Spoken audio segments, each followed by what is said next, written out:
If you want to see the thing that I am impressed by the most, look up the Temple of the Sun or Temple of the Moon at Machu Picchu. It should. I have a lot of questions about Machu Picchu. Yeah. Are we going to get into Machu Picchu? I think the question you're asking, we should go to Machu Picchu to answer it. Okay. Yeah. First of all, I saw your breakdown. You do a great breakdown on YouTube, and you talk about the story of Bingham, who's this Yale professor. Nobody's in his fucking class. He's like single-digit students in the class, and he's like singularly obsessed with this. And he goes out into the jungle, and he keeps on asking questions. And eventually, a guy's like, you got to check out this other thing. And they're trekking. They're going across rivers, and there are these like wooden bridges crossing these freezing cold, fast rivers. And he's like on his hands and knees walking across them. And they eventually come after days and days and days, and they find Machu Picchu. And I've seen pictures of Machu Picchu. Maybe there's an example, but I think you can look at there's this town that's, 8,000 feet in the sky? Meters? Yeah. Like maybe 7,700 feet. Okay, so 7,700 feet up. It's a 4-day hike or 5-day hike if you're going to do it as just a regular person. I think they have other ways now where you can kind of drive. You can take a bus up. Yeah, take a bus. And then even after taking the bus, I think it's still a hike, right? Just a little bit. Okay, fine. Yeah. So here's the thing to me, which I don't get about Machu Picchu. And I think part of the reason why I don't get it is because the elevation doesn't do much for me. When I saw the pyramids and when I saw Chichen Itza and Teotihuacan, I'm just looking at these things. I'm seeing heavy blocks stacked on top of each other. I'm looking straight up in the sky and I go, these things get really tall. It's the same thing when I look at a skyscraper, right? I grew up in New York with skyscrapers. I went to Chicago and I was like, oh shit, you guys got tall buildings too. This is impressive to look at. These structures don't seem that tall. Yeah. So to me, it's not this awe-inspiring moment that I had when I was in Egypt. So you've been to Machu Picchu? No, I haven't been to Machu Picchu. Okay, and the reason, I think part of the reason why I'm not compelled to go, I'm like, okay, they got a couple stories or something like that. But the pyramids is the most miraculous thing I've ever seen in my entire life. Outside of the birth of my children. That is outside of the birth of my first child. After you saw it once, it's not. Yeah. It's like a rerun. No, it's every life's a miracle. No, they're miracles. They are miracles. I'm just saying you saw it. Yeah. No, it's you saw it, Mark. You know how the movie goes. Yeah. he does. I mean, do you remember the second time you had sex? Yeah. Oh, really? I was 25. So help me understand why this is so miraculous. Is it getting the stone up to that elevation? Is it the way that the structures are built? And I understand that my take is the weird take here. Most people are just blown away by what they created. But am I approaching this with... You're asking if you're seeing it the wrong way. I'm assuming I'm wrong here. Help me be... Well, I mean, I don't know if you're wrong, right? Everybody kind of has their own interests. Nah, shit on him. I was actually telling him yesterday that I am sort of passingly interested in the medieval world, but I can't figure out what is it that people are so obsessed with about the Middle Ages and knights with armor and all that stuff. I haven't figured that out. So I get what you're saying, right? It's just for some, different strokes for different folks. But I'll tell you what's so amazing about Machu Picchu. And I think maybe you and I were talking about this. So I saw Machu Picchu and the Great Pyramids for the first time 7 days apart. And it was You flew from Egypt to Peru? From Peru to Egypt, yeah. And so it was a wild time.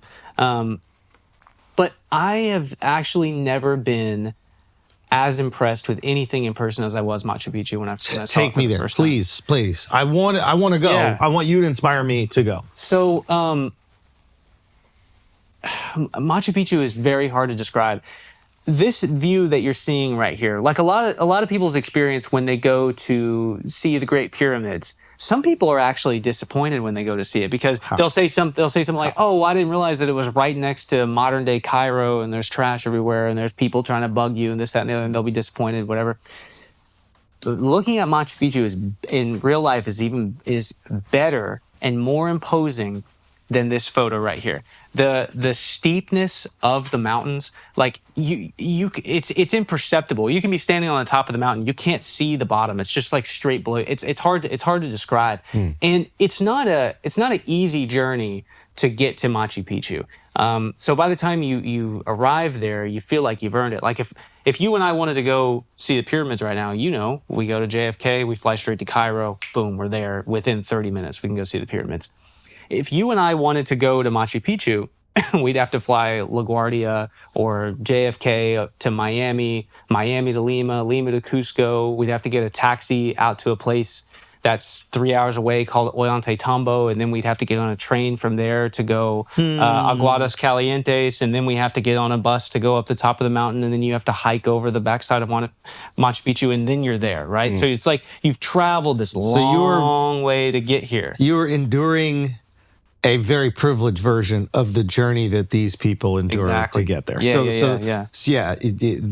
really have to chew on that to experience it. Yeah, exactly. It's sort of one of those things, where it builds up, Yeah. And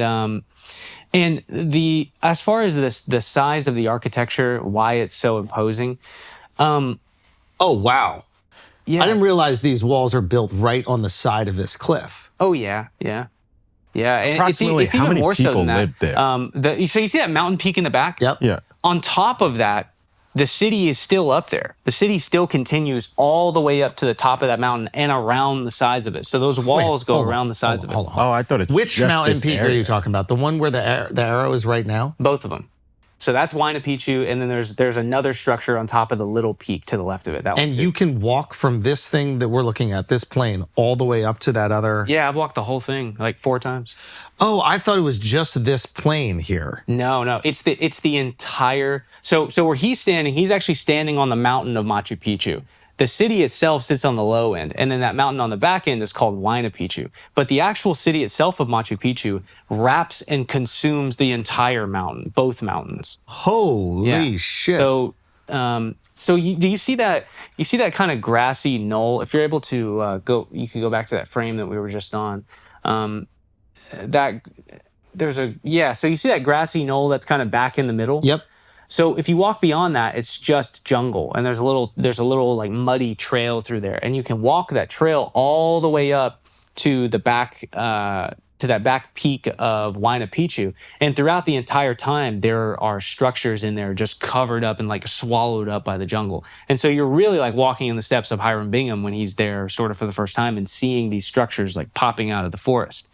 The thing for me that captivates me, and why Machu Picchu is definitely the most imposing archaeological site that I've ever been to, is one, it gives you a sense of the sheer scale of this civilization and how powerful they really were to be centered in Cusco. And you start from Cusco and you take this taxi ride 3 hours out to Ollantaytambo, and then you take this, this train is moving like 50, 60 miles an hour through the mountains, and then you reach the Amazon, and then you're just looking around and you're like this whole area was conquered by this one ancient civilization. Like this entire region that I'm in was owned by them. And everywhere you go, you see like ruins on the side of the mountains, and you see these terraces like lining the sides of the mountains, and you can see how they were feeding millions and millions of people. You get out into the Andean Amazon where this is, and you go up to the top of this mountain, and you're standing up there and you're like, okay, so at what point do people, and we got to remember, they had no pack animals. There's not horses. There's not oxen. So they're carrying all of this. They're carrying all the weight of all of this. Okay. So the Egyptians may have had pack animals. Like we see. Well, I mean, we know that they did, but whether or not they had them during the time of the They pyramids. also had a waterway, right? If you're going to excavate from some quarry miles away, you could potentially you can put the stones on the water and transport them there, and then it's only a short way to get them. I mean, in ancient times, it was probably right next door. Do you remember the temple that's right next to the Sphinx? Yeah. Okay, so that's the Valley Temple. When you're standing out in front of that Valley Temple, the Nile was actually right there. Right, yeah, I read about right this. there. Yeah. So when they got the stones off, they just have to take them a few hundred feet to get into where the pyramids are going to be. And how you get the stones up is a logistical like nightmare. I don't actually understand how they could possibly do something like that. Yeah. But we're looking at much of the equivalent things happening here. They have roads going up the side of the mountain where they're transporting stones up. So these stones are not quarried from the mountain itself. They're coming from... Well, most of them are. Okay. Yeah. But they're definitely bringing a lot up into the mountain. Shit. So it's the sheer scale of the city at this altitude. It's the scale of the city at the altitude, how treacherous the actual mountainside is, that it was clearly made to be a defended and beautiful but protected fortress. And some of the architecture there is only rivaled in Egypt. Whoa. Oh, wow. Yeah. Whoa. Some of the architecture there is only rivaled in Egypt in one or two places. Like a lot of the architecture in Peru in the Inca realm is vastly superior to most of ancient Egypt. I mean, there are places like the pyramid itself is amazing, but a lot of it is carved out of soft limestone, right? But that inner chamber, that's that red rose granite, which is mind blowing. That those lintels that sit up in the ceiling are like 80-ton stones. Yeah. Well, and they're made out of red granite. Well, here we have gray andesite, which is sometimes, depending on where it's quarried from, just as dense, maybe a little bit more. Wow. So. And they're using stones that are the equal size and weight to the lintels in the King's Chamber of the Great Pyramid. And the way that they fit those stones together, it's all done on purpose, because they know that Peru has been a seismic area for millions of years, probably, and the ancient Peruvians were very keenly aware of this. So there are like sites out in Lima where they would use these little vertical bricks and they would stack them up. And this site, I believe, is much older than most of the Inca realm. So seismic. What do you mean by that? Like seismic is like an earthquake. Prone to earthquakes. Yeah. And so I think it's called Marca in Lima. There's a site there where they use these little bricks and they stack them up vertically, and they have little spacers between the bricks so that when an earthquake comes, the whole structure will just wiggle back and forth and it won't fall. And so that's Marca. So you can see the stones are stacked vertically there. So this is telling us that these people were, one, very sophisticated, very familiar with their natural environment and how to avoid catastrophe during it. So what it's doing is it's showing us that, this isn't something that you figure out in one lifetime. This isn't something you figure out in 3 or 4 or 5 lifetimes. Yeah. This is thousands of years of studying your natural environment and trying to figure it out. And so it shows us that, okay, a lot of this technology, this understanding of your natural world goes really far back in time. Now, Machu Picchu is essentially the precipice of all of these things brought together. It's all built up on this huge mountainside.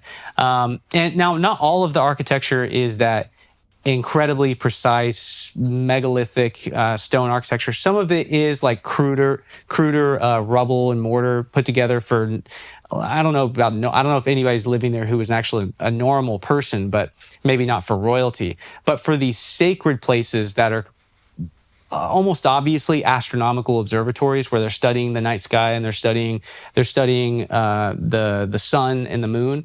These places all have this huge megalithic architecture. Like one of the stones that's in, I think it might be the Temple of the Moon. Oh, I think I saw this. One of the stones, you could only fit a couple of those stones in the studio. And is this the one that has the 36 different? So that one would be in Cusco. Oh, okay. Yeah, no. There was 2. I remember in your video you were talking about. There's one in Cusco, which is the most famous one that has like 16 different etchings. That's right. Okay. And then what's the other one that? I'm sorry. Yeah, that is what I'm talking about. Yeah. It's I know your shit. You do though. You actually do. But you said that this was actually more impressive than the one in Cusco. That's the one right. in Cusco is the famous one. I think you can describe it. Yeah. So there's a stone in Cusco that's got. 12, is it? It's 12 different or angles, 16 and different 14 angles, different sides. It's something like that. And that's the famous one because whenever you go to Cusco, you walk down the marketplace next to it's the temple of I'll think of it, but just put Cusco. Yeah, Cusco 12-sided stone. And that's the one that's the most famous. Everybody's seen an image of this. Everybody walks up to it and takes a photo with it. Look at this. People and don't the realize precision of this. Yeah, it's amazing. There you go. And you can get it's that huge stone that's there on the left. So what's interesting about this stone, so this is the 12 angled or 12 sided stone or something like that. So what's interesting is this stone has all of the hallmarks that people are so fascinated with this kind of architecture. One, at the bottom left, you've got these nubs that sit on a lot of these stones. Oh, I've Have you ever seen this? Yeah. What is the purpose of the nub?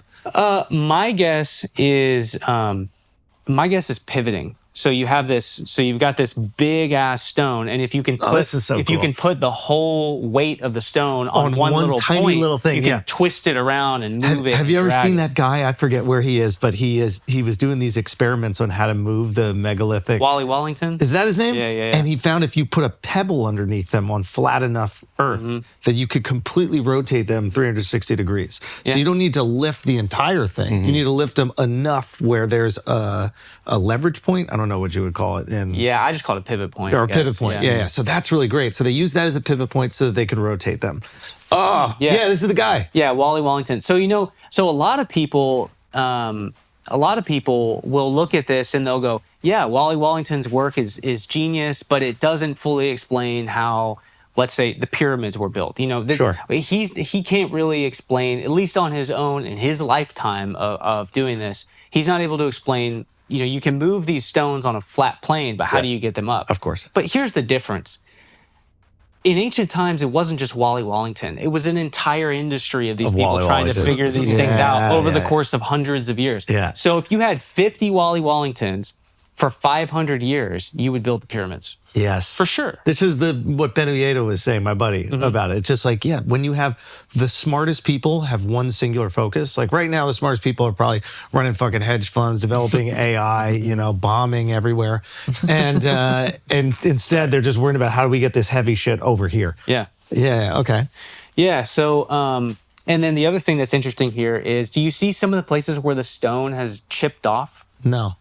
Yeah. Like that little section right there? Yeah, where it's almost like a part of it was scraped away or it was brittle and it broke off. You can tell. So what's really interesting is that this is gray andesite. Gray andesite doesn't just chip off. It's not like chert or something like that. It doesn't just chip away. So one of the things that my mentor, Dr. Ed Barnhart, thinks, and there are other people who think this maybe because of him. So south of Peru, in Chile, in the Atacama Desert, there are these Inca and the empire that was before the Inca called the Wari. They were creating these roads that go off into the desert and then they just fade off into the desert and they end there. The roads don't pick up again further south.